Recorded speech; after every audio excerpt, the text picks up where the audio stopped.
Tú escuchas 3 voces todos los días. Una de ellas te va a matar espiritualmente. Y el problema es que la voz que te va a matar suena exactamente igual que la voz de Dios. Hace casi 3000 años, hubo un profeta que aprendió esto de la peor manera posible. En las últimas horas de su vida escuchó 3 voces distintas diciéndole qué hacer. Resistió la primera como un guerrero. Resistió la segunda como un santo, pero cedió a la tercera, y lo encontraron muerto en un camino con un león sentado al lado del cadáver, sin devorarlo, y un burro a 3 metros sin moverse, como si la naturaleza misma hubiera quedado paralizada ante el juicio. Este hombre había partido un altar con el poder de Dios pocas horas antes. Había sanado la mano de un rey. Había pronunciado una profecía tan precisa que se cumpliría 300 años después con el nombre exacto. Era el mejor profeta de su generación. Y la tercera voz lo mató en menos de un día. En los próximos minutos vas a descubrir las 3 voces exactas que escuchó, por qué la tercera es la única peligrosa y cómo identificarla en tu propia vida antes de que te pase lo mismo. Porque esas mismas 3 voces te hablan a ti cada semana y el creyente promedio confunde la voz que lo va a destruir con la voz que cree que lo está salvando. Esto está en 1 Reyes, uno de los capítulos más ignorados del Antiguo Testamento. Pero lo que la Biblia muestra en este pasaje es el mapa más preciso del engaño espiritual que existe en toda la Escritura. Y empieza con un rey desesperado, un altar prohibido y un hombre sin nombre que caminó directo hacia la boca del lobo. Rebobinemos. 3 días antes de ese cadáver en el camino, nadie sabía el nombre de este hombre. La Biblia nunca lo dice. Lo llama simplemente el varón de Dios. Venía de Judá, del reino del sur, donde todavía se adoraba en el templo de Jerusalén. El reino estaba recién partido en 2, después de la muerte de Salomón. En el norte gobernaba Jeroboam, un hombre que había sido siervo del propio Salomón y que ahora reinaba sobre 10 tribus. Jeroboam tenía un problema. Sus súbditos seguían subiendo a Jerusalén para adorar en el templo, y eso representaba una amenaza política. Si el pueblo mantenía su lealtad religiosa al sur, tarde o temprano, mantendría su lealtad política al sur también. Entonces Jeroboam fabricó 2 becerros de oro. Uno lo colocó en Dan, en el extremo norte. El otro lo colocó en Betel, a solo 16 kilómetros al norte de Jerusalén. Y le dijo a su pueblo que esos becerros eran los dioses que los habían sacado de Egipto. Si te suena familiar, es porque lo es. Es exactamente lo mismo que había hecho a Aarón en el desierto siglos antes, al pie del monte Sinaí. Mismo pecado, misma frase, mismo objeto de culto. Y aquí es donde empieza todo, porque Dios no iba a dejar que ese altar siguiera en pie sin confrontación. Y para la confrontación no escogió a Elías, no escogió a un profeta conocido, escogió a un hombre cuyo nombre no ha sobrevivido en la historia, un anónimo. Y le dio 3 órdenes específicas. Ve a Betel, confronta el altar, y en el camino de vuelta no comas pan, no bebas agua, no regreses por el mismo camino por el que fuiste. 3 prohibiciones quirúrgicas, sin margen de interpretación. El hombre obedeció inmediatamente, cargó sus sandalias, salió de Judá, cruzó la frontera invisible que separaba a los 2 reinos hermanos y caminó hasta Betel.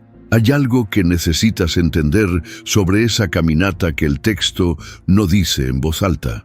Betel no era un lugar neutral. Betel era el epicentro de la idolatría institucionalizada del norte. Era como un agente extranjero caminando solo hasta el corazón de una ciudad hostil para denunciar públicamente al dictador en su propia plaza. Este hombre sabía que probablemente no iba a volver vivo. Y aún así fue.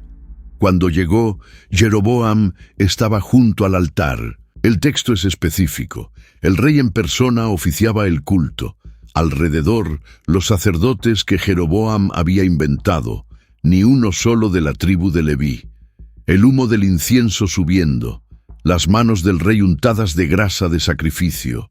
Un toro recién sacrificado todavía humeando sobre la piedra. El pueblo presenciando en semicírculo, callado, con esa mezcla de reverencia y miedo que tiene una multitud frente a un rey oficiando.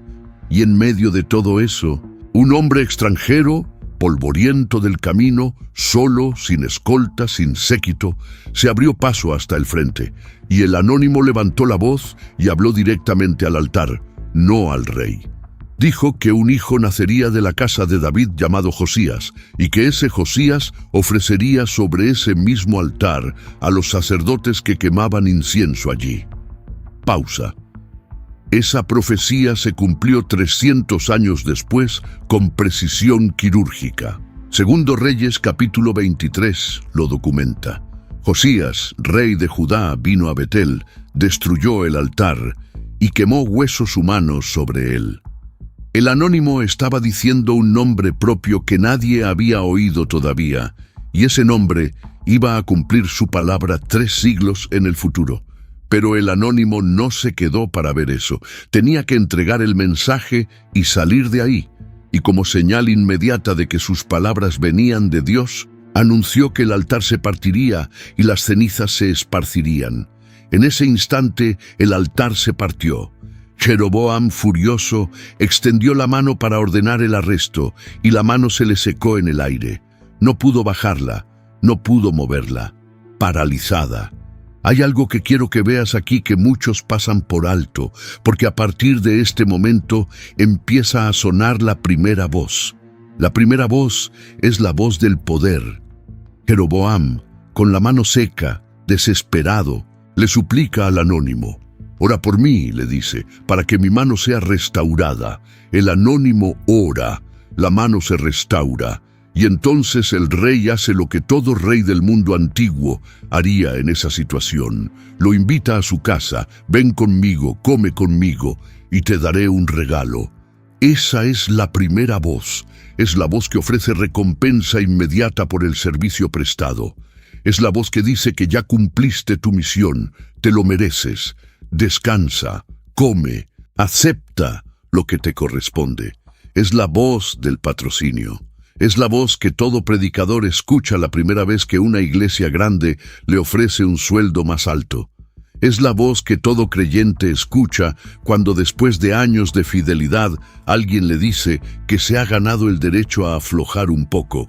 Y el anónimo la reconoció al instante. El texto dice que respondió sin titubear. «Si me dieras la mitad de tu casa, no iría contigo, ni comería pan, ni bebería agua en este lugar, porque así me fue ordenado por palabra del Señor». La primera voz le estaba ofreciendo un banquete real. El anónimo lo rechazó en público, delante de todos los sacerdotes del becerro, delante del rey cuya mano acababa de sanar.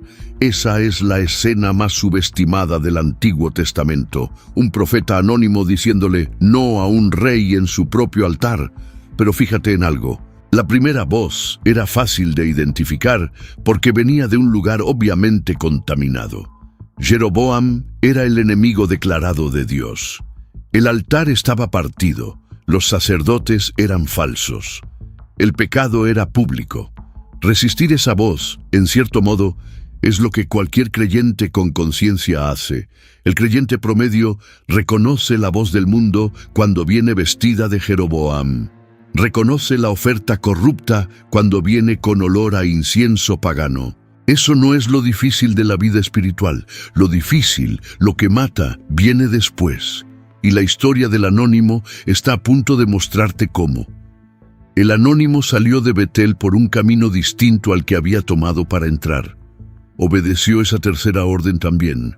Se alejó del altar partido, del rey sanado, de los sacerdotes del becerro. Caminó hacia el sur, hacia Judá, hacia su casa, probablemente pensando que su misión había terminado, probablemente sintiendo el cansancio de quien acaba de cargar una profecía de 300 años en su garganta.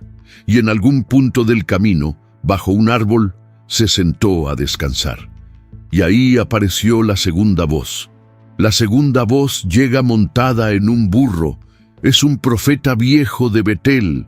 El texto no lo presenta como falso profeta, no lo acusa de idolatría, no lo asocia con Jeroboam.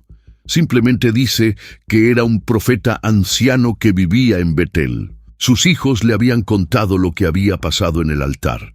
El viejo montó en su burro, salió a buscar al anónimo y lo encontró sentado bajo ese árbol. Y aquí empieza la prueba más sutil de toda la Biblia, porque el viejo no le habló como Jeroboam, no le ofreció oro, no le ofreció poder, no le ofreció ningún intercambio corrupto, le habló con el lenguaje de la hermandad espiritual. «Yo también soy profeta como tú», le dijo, «vuelve conmigo a casa, come pan». El anónimo repitió su primera respuesta. «No puedo, es la orden de Dios». Y fue ahí donde la segunda voz se convirtió en la tercera, y la tercera es la que mata. Antes de que avances quiero que notes algo, porque aquí está el momento exacto donde se cruza la línea.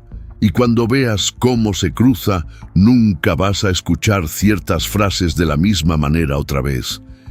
El viejo profeta pronunció una frase que cambió la historia. Dijo que un ángel le había hablado por palabra del Señor y que ese ángel le había dado una nueva orden. Tráelo de vuelta a tu casa para que coma pan y beba agua. El texto bíblico, con una sinceridad brutal, añade una sola línea explicativa. Le mintió. Primer Reyes, capítulo 13, versículo 18. Le mintió. No dice que se equivocó. No dice que se confundió. No dice que tuvo una visión falsa. Dice que mintió, conscientemente, deliberadamente, usando el nombre de Dios para decir algo que Dios no había dicho. Y el anónimo, que había resistido al rey, que había caminado hasta Betel para enfrentar la idolatría, que había entregado una profecía de 300 años con su vida en la mano, cedió. Volvió con el viejo, comió pan, bebió agua, rompió las 3 prohibiciones a la vez. ¿Por qué? Esa es la pregunta que nadie hace, y es la pregunta que contiene toda la lección de este pasaje. Aquí es donde la historia del anónimo se cruza con otra historia que pasó casi 1000 años después en un desierto completamente diferente. Porque lo que le pasó al anónimo bajo ese árbol es exactamente el mismo patrón que Satanás intentó con Jesús en el desierto de la tentación. Mateo capítulo 4. Jesús había ayunado 40 días. Estaba físicamente agotado. Y le llegaron 3 voces, una detrás de la otra. Primera voz: «Si eres hijo de Dios, convierte estas piedras en pan». Jesús respondió citando el Deuteronomio: «No solo de pan vive el hombre».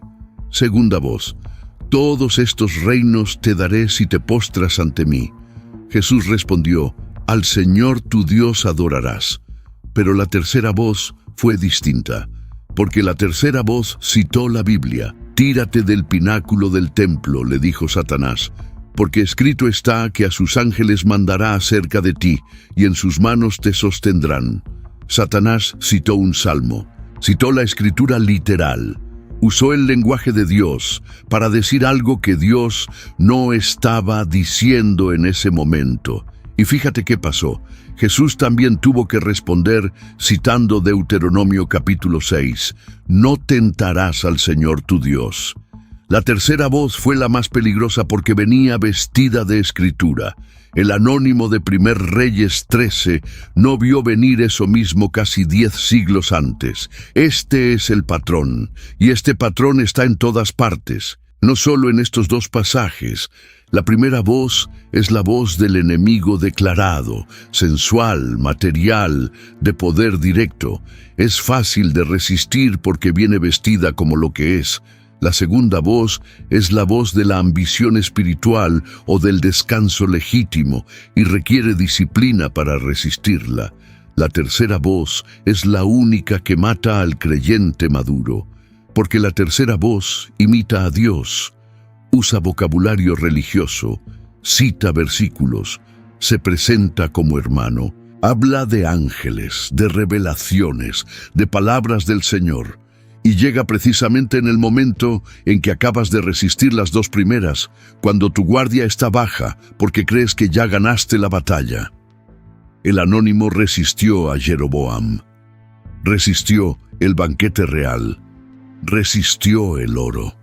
Caminó solo hasta un árbol en el desierto, y ahí, cuando el enemigo ya no podía tocarlo con métodos directos, apareció un hombre que se presentó como colega profeta, que habló con autoridad religiosa, que citó una revelación angelical y que le dijo una sola cosa: Dios cambió de opinión sobre ti. Ese es el veneno. Dios te dijo una cosa antes, pero ahora tengo una nueva palabra para ti. Esa frase ha matado a más creyentes que el ateísmo. Esa frase es el centro de casi todo engaño espiritual moderno. Y el viejo profeta de Betel la pronunció hace casi 3000 años, probablemente por celos, probablemente para ver si el anónimo era tan santo como su hijo le había contado, probablemente por un impulso oscuro que él mismo no entendía del todo. Piensa en esto. En la habitación del viejo profeta ya estaba servida la mesa, pan partido, agua en la jarra, probablemente aceitunas, queso de cabra, miel, la hospitalidad oriental completa. El anónimo se sentó. Lo imagino dudando un segundo, mirando el pan, mirando al viejo, y luego algo cediendo por dentro. La certeza que había tenido toda la mañana, el convencimiento con el que había rechazado al rey, empezando a diluirse frente a un anciano que le hablaba con ternura. Si hubiera sido Jeroboam ofreciéndole ese pan, no lo hubiera tocado. Pero este era un hermano, este era un profeta, este decía haber recibido una palabra fresca, y el anónimo estiró la mano, tomó el pan, lo partió, comió, bebió, y mientras masticaba, con la boca todavía llena, la palabra del Señor vino, no al anónimo, vino al viejo profeta, el mentiroso, el que acababa de engañarlo. Y por la boca del mentiroso, Dios pronunció la sentencia: por cuanto fuiste rebelde al mandato del Señor, y no guardaste el mandamiento que el Señor tu Dios te dio, sino que volviste, y comiste pan, y bebiste agua en el lugar del cual Dios te había dicho que no comieras pan, ni bebieras agua, no entrará tu cuerpo en el sepulcro de tus padres. El anónimo lo escuchó con la comida todavía atravesada en la garganta. En ese momento, entendió. Entendió que la voz que había seguido no era Dios. Entendió que el hombre frente a él había mentido. Entendió que había roto lo que había venido a guardar. Y lo más terrible, entendió que Dios estaba hablando ahora, en ese momento, por la boca del hombre que lo había engañado. El mismo hombre que usó el nombre de Dios para mentir, ahora era usado por Dios para pronunciar el juicio. Hay algo brutal en esa simetría. Hay algo que hiela la sangre. El anónimo terminó de comer. Nadie lo detuvo. El viejo ensilló un burro y se lo prestó. Y el anónimo salió de Betel otra vez, esta vez con su sentencia encima como una manta pesada. Caminó, quién sabe cuánto tiempo, sabiendo que algo lo iba a alcanzar en ese camino, y sabiendo que había sido él mismo quien había dado la orden con su propia boca al decir que sí a esa mesa. Si esto te está removiendo algo por dentro, espera, porque lo que viene ahora es peor. Lo que viene ahora es el detalle que convierte esta escena en el juicio más impecable de toda la Escritura. El león apareció en el camino. El texto no dice de dónde, no lo anuncia, no describe su tamaño. Simplemente dice que lo halló en el camino un león y lo mató. El anónimo no tuvo tiempo, probablemente ni vio venir el golpe. Iba sobre un burro prestado, cansado, con el estómago todavía pesado del pan y el agua, pensando quizás que la sentencia tardaría en llegar. que Dios sería misericordioso, que podría arreglarlo todo al volver a Judá. Y entonces apareció el león, un solo zarpazo, el cuerpo cayendo del burro al polvo, el burro parándose en seco, petrificado, incapaz de huir. Y ahora pon atención al detalle que separa esta historia de cualquier otra muerte por animal en la Biblia. 5 cosas imposibles pasan al mismo tiempo. 1. El león mató al profeta, pero no devoró el cadáver.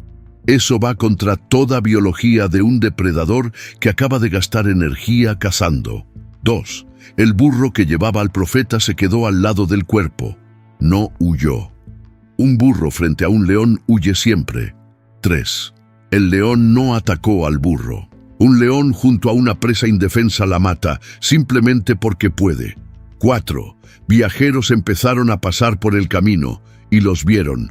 Un profeta muerto, un león sentado, un burro de pie, y el león no atacó a los viajeros tampoco.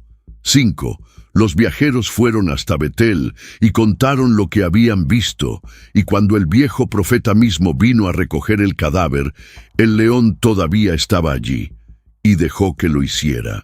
El león se comportó como un guardia de ceremonia, como un juez con túnica. No era un león, era un instrumento, era la sentencia con 4 patas. ¿Entiendes lo que Dios estaba haciendo? No era solo matar al profeta, cualquier animal lo podía matar. Era dejar constancia visible de que esa muerte no era un accidente. Dios convirtió a un león en un tribunal ambulante. Si hubiera sido un accidente, el león se hubiera comido al profeta, hubiera atacado al burro, hubiera huido de los viajeros. Todo lo normal. En vez de eso, Dios detuvo el instinto depredador por horas. Horas. Para que cada persona que pasara por ese camino viera con sus propios ojos que Dios había juzgado a ese hombre.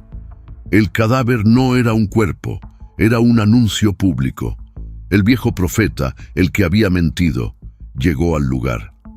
Recogió el cuerpo. El texto dice que lo levantó sobre el burro de él mismo, el mentiroso, y lo llevó de vuelta a Betel para enterrarlo, en su propio sepulcro. Y aquí viene la última capa de esta historia que nadie te cuenta.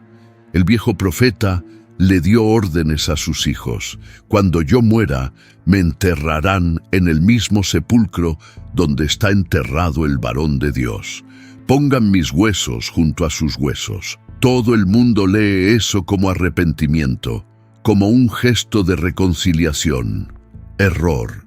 300 años después, en 2 Reyes, capítulo 23, versículos 17 y 18, cuando Josías, el rey profetizado por el Anónimo, vino a Betel a cumplir la profecía, ordenó quemar los huesos de todos los sacerdotes del becerro, abrió sepulcros, sacó huesos, los quemó sobre el altar, pero cuando llegó al sepulcro donde estaba el varón de Dios, Josías preguntó de quién era ese monumento. Los hombres del lugar le respondieron que era el sepulcro del varón de Dios, que había venido de Judá 300 años antes, y anunciado contra el altar lo que Josías estaba cumpliendo en ese momento. Josías dijo: «Dejadlo, nadie mueva sus huesos». Y junto a esos huesos estaban los huesos del viejo profeta de Betel, los del mentiroso, y los huesos del mentiroso se salvaron del fuego, no por él mismo, sino porque estaban mezclados con los huesos del hombre que había matado. El viejo profeta no se enterró al lado del Anónimo por arrepentimiento, se enterró al lado del Anónimo por cálculo. Sabía que los huesos del Anónimo eran intocables. Sabía que la profecía se cumpliría y usó el cadáver del hombre que había matado como escudo funerario. 300 años de estrategia. El mentiroso, incluso en la muerte, siguió usando al Anónimo. Pausa un momento, porque lo que acabas de escuchar cambia todo. Cambia cómo lees este capítulo, cambia cómo entiendes la naturaleza del engaño espiritual, y cambia cómo deberías escuchar ciertas voces que te hablan con frecuencia religiosa. Volvamos a las 3 voces, porque tú también escuchas 3 voces, todos los días. La primera es la voz obvia, la oferta de dinero que sabes que viene de un lugar sucio, la relación que sabes que está mal desde el principio, la mentira evidente que te invita a ahorrar esfuerzo. Esa voz es fácil, la reconoces. Si has caminado con Dios, aunque sea un año, la identificas al segundo. Es la voz de Jeroboam junto al altar partido. Es la voz que viene con olor a incienso falso. Esa no es la que te va a tumbar. La segunda voz es la voz del descanso prematuro. Después de una victoria, la voz que dice, ya lo hiciste, suficiente por hoy, mereces aflojar. Dios no es tan estricto. Esa voz requiere disciplina para resistirla, pero la mayoría de los creyentes maduros la reconocen. Pero la tercera voz es la que no ves venir, porque la tercera voz se presenta como colega espiritual, como autoridad religiosa, como revelación nueva, como palabra fresca, y siempre viene para decirte que Dios ha cambiado de opinión sobre lo que ya te dijo. Esa es la huella digital del engaño. Un Dios que contradice lo que ya dijo por la boca de alguien que se presenta como mensajero divino. No es Dios, es Betel con ropa de profeta. Escucha, hay personas en tu vida que te han dicho, o te dirán, o se están preparando para decirte que Dios quiere para ti algo distinto a lo que la Escritura claramente ya te dijo. Algunas veces vendrán con buena intención. Otras, como el viejo profeta, por motivos que ni ellas mismas entienden del todo. Celos, inseguridad, deseo de probarse a sí mismas que todavía son relevantes. Necesidad de controlar. El viejo profeta no era un villano de caricatura. Era un anciano amargado que vivía en una ciudad idólatra. Probablemente había dejado de ser relevante hacía años, y cuando oyó que un jovencito había hecho temblar el altar del rey, algo se le torció por dentro. No quería destruirlo, quería comprobarlo, o quería tenerlo cerca, o no sabía lo que quería, pero mintió, y la mentira mató al mejor profeta de su generación.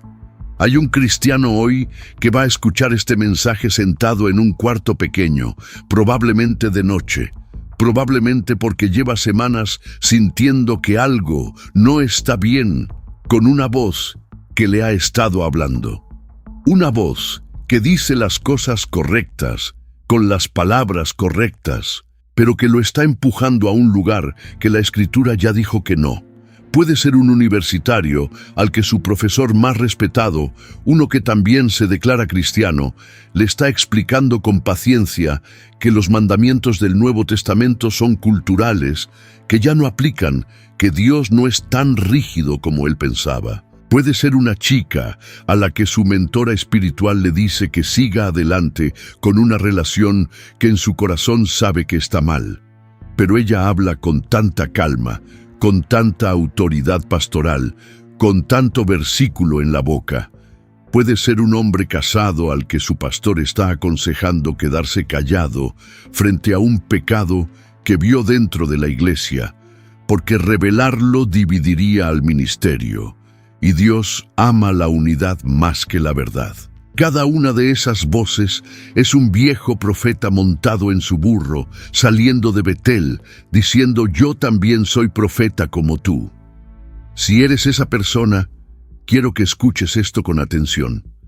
Si Dios te dijo una cosa, y ahora te llega una palabra por otro canal, otro profeta, otra voz, otro mensaje que dice lo contrario, esa palabra no viene de Dios. Por mucho que venga envuelta en vocabulario bíblico, Dios no contradice lo que ya reveló. Dios no cambia de opinión sobre sus órdenes claras. Dios no envía ángeles a diluir lo que ya dijo. El anónimo murió porque creyó que Dios podía contradecir a Dios. Y esa muerte, ese juicio, ese león sentado junto al cadáver, están en la Biblia precisamente para que tú no hagas lo mismo. Y aquí está lo más duro de todo. El anónimo no era un creyente débil, era el mejor profeta de su tiempo. Caminó hasta Betel solo. Partió el altar con una palabra. Resistió al rey, resistió el oro, resistió el banquete. Fue en el momento de su mayor obediencia cuando cayó. Porque el enemigo no ataca al débil, ataca al fuerte en el momento de su mayor victoria. El anónimo cayó después de su hazaña más grande, no antes, después, cuando creyó que ya estaba seguro, cuando se sentó bajo el árbol a descansar, cuando bajó la guardia porque pensó que la misión había terminado. No había terminado. Las tres voces vienen en orden, y la tercera siempre llega cuando has sobrevivido a las dos primeras. Sé que esto es pesado, así que déjame darte algo que cambia la perspectiva completa. Porque casi 1000 años después del anónimo, hubo otro profeta que también caminó solo, también ayunó, también fue confrontado por tres voces, también escuchó la tercera voz citando la Escritura, pero ese no cayó. Jesús, en el desierto de la tentación, venció exactamente donde el anónimo había caído. Y la razón es simple y devastadora. El anónimo usó a otro profeta como filtro de la palabra de Dios. Jesús usó la palabra escrita como filtro de la palabra de cualquier profeta. Esa es la diferencia entre los dos. El anónimo confió en un hermano. Jesús confió en Deuteronomio. Uno escuchó a un hombre decir, yo también soy profeta. El otro respondió con escrito, está. Y por eso Jesús sigue siendo el modelo y el anónimo sigue siendo la advertencia. Toda voz, toda revelación, toda palabra fresca, toda nueva dirección espiritual tiene que pasar por el filtro de lo que Dios ya dejó escrito.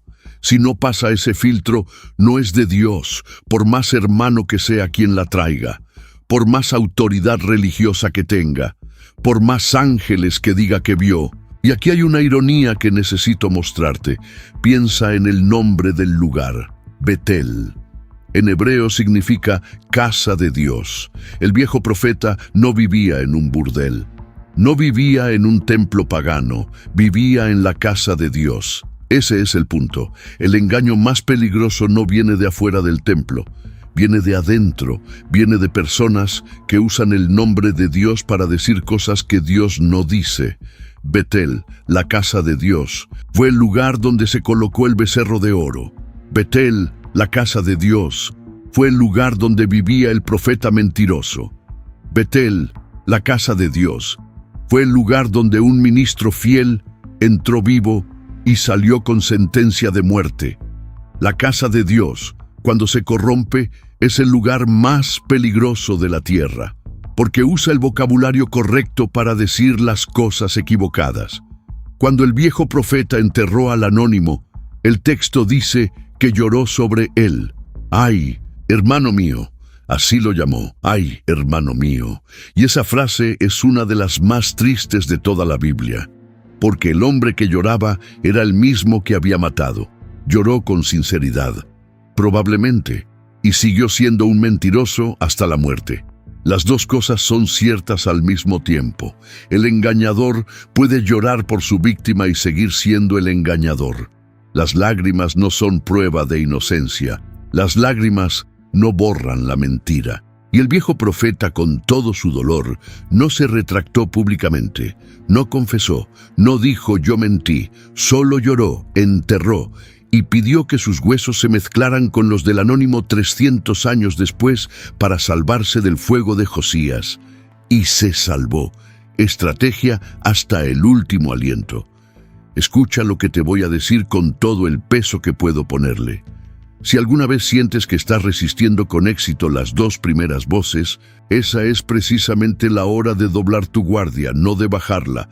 Es precisamente la hora de abrir la Escritura, no de cerrarla. Es precisamente la hora de desconfiar de las revelaciones nuevas, no de abrazarlas. La tercera voz espera exactamente ese momento. La tercera voz nunca llega al principio de la batalla, llega al final. Cuando ya venciste, cuando estás agotado, cuando estás sentado bajo tu árbol, mirando el cielo, sintiendo que ya pasó lo peor, Ahí es cuando el viejo profeta monta su burro y sale a buscarte. Y el problema es que no vas a poder distinguir su voz por el tono, porque el tono va a ser amable. No vas a poder distinguirla por el vocabulario, porque el vocabulario va a ser bíblico. No vas a poder distinguirla por la autoridad del mensajero, porque se va a presentar como hermano, pastor, profeta, apóstol, maestro. La única manera de distinguirla es por si contradice lo que Dios ya te dijo. Eso es todo. Esa es la prueba. ¿Lo que me está diciendo este mensajero contradice lo que la Escritura ya dejó claro? Si sí, no es Dios, aunque venga vestido de ángel. Si no, examínalo con paciencia, pero la prueba siempre es Deuteronomio capítulo 13. Si un profeta te anuncia algo, incluso con señales, pero te aparta del mandamiento de Dios, no le escuches. Ese profeta es prueba, y tú tienes que pasarla. El anónimo no la pasó. Por eso está en el texto. Por eso Dios permitió que su historia quedara registrada para siempre, sin nombre, sin elogio, solo con su error marcado como advertencia eterna.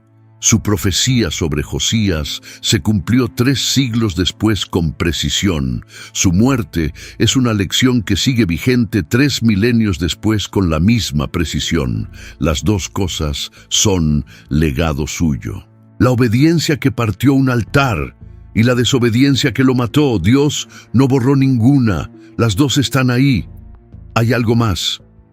Y con esto cierro, porque necesito que veas por qué esta historia no es solo advertencia, es también esperanza. Mira, si el anónimo, el mejor profeta de su tiempo, pudo ser engañado por una tercera voz disfrazada de hermano, entonces tú y yo no tenemos que sorprendernos cuando nos pase. Y si Jesús, casi 1000 años después, venció exactamente donde el anónimo cayó, entonces, en Cristo tenemos la victoria que al anónimo le faltó, porque ahora, todo creyente que camina en Cristo tiene algo que el anónimo no tuvo, tiene la Escritura completa, tiene el Espíritu Santo habitando adentro, y tiene un sumo sacerdote que ya pasó por el desierto de la tentación y venció. Hebreos capítulo 4, versículo 15. No tenemos un sumo sacerdote que no pueda compadecerse de nuestras debilidades, sino uno que fue tentado en todo según nuestra semejanza. Jesús fue tentado por las 3 voces y venció las 3. Y ahora intercede por ti cada vez que tú escuchas las 3. Cada vez que la tercera voz, la que cita versículos, la que suena como hermano, la que te promete que Dios cambió de opinión, te habla, hay un Cristo en el trono rogando por ti. Eso es lo que el anónimo no tuvo. Y eso es lo que tú sí tienes. Si has llegado hasta aquí, si esta palabra te está perforando por dentro, si de repente estás pensando en una voz específica que has estado escuchando, dale hype ahora mismo. Este tipo de mensaje tiene que llegar a más gente, y si conoces a alguien que necesita oír esto, alguien que está a punto de romper un mandamiento claro de Dios, porque un colega, un mentor, un hermano, un maestro le está diciendo que Dios cambió de opinión, compártelo. Esto podría ser la diferencia entre que esa persona termine como el anónimo o como Cristo. Volvemos al camino seco, a las 3 voces, a la imagen del cadáver y el león. Ahora mira esa escena otra vez. No hay tragedia ahí. Hay gramática, hay diagrama, hay mapa. Cada creyente camina todos los días por ese mismo camino. Cada creyente escucha esas mismas 3 voces. Cada uno decide, cada día, si el filtro de su fe va a ser la palabra de otro hombre o la palabra escrita de Dios. El anónimo escogió la primera y murió. Jesús escogió la segunda y venció.